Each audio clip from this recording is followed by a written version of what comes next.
오늘은 예레미야 16장 1절에서 13절 말씀을 묵상합니다. 하나님은 예레미야에게 말씀하십니다. 너는 이 땅에서 아내를 맞이하지 말며 자녀를 두지 말지니라. 하나님께서 심판하시기로 작정한 이상 그 땅에서 가정을 이루고 자식을 낳는다는 것은 의미가 없다는 것입니다. 하나님은 호세아 선지자에게는 음란한 여인 고멜과 결혼하라는 명령을 내리시기도 했습니다. 하나님의 선지자들은 하나님의 뜻에 따라 온전히 순종했습니다.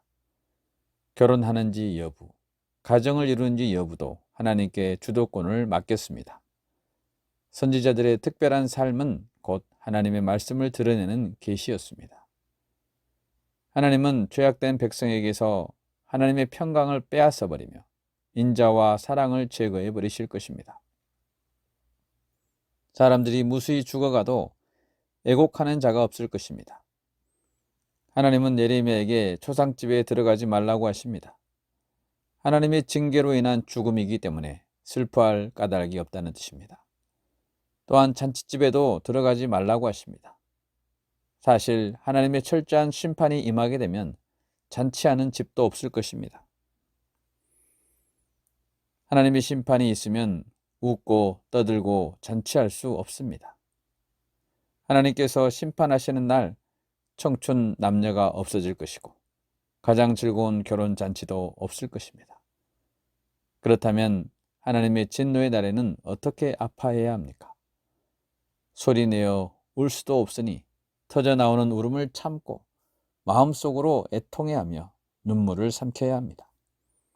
오직 하나님 앞에 나아가 국률만을 구할 뿐입니다. 기쁨도 슬픔도 하나님의 뜻 안에 있을 때 그 의미와 가치가 있는 것입니다.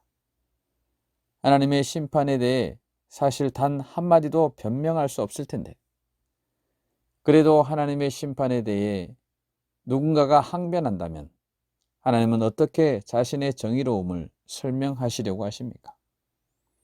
만일 백성들이 하나님의 무자비한 심판에 대해 물어온다면 예레미야는 어떻게 대답해 주어야 합니까? 11, 12절입니다. 너는 그들에게 대답하기를 여호와께서 말씀하시되 너희 조상들이 나를 버리고 다른 신들을 따라서 그들을 섬기며 그들에게 절하고 나를 버려 내 율법을 지키지 아니하였음이라. 너희가 너희 조상들보다 더욱 악을 행하였도다. 보라, 너희가 각기 악한 마음의 완악함을 따라 행하고 나에게 순종하지 아니하였으므로. 하나님의 심판은 공평하고 정의롭습니다. 하나님의 분명한 경고의 말씀이 있음에도 그 말에 지속적으로 순종하지 않는다면 반드시 형벌은 있을 것입니다. 유다 백성들이 이방 땅에 끌려가서 이방 신들을 섬기는 것, 그것이 하나님께서 내리신 형벌이고 당연한 대가입니다.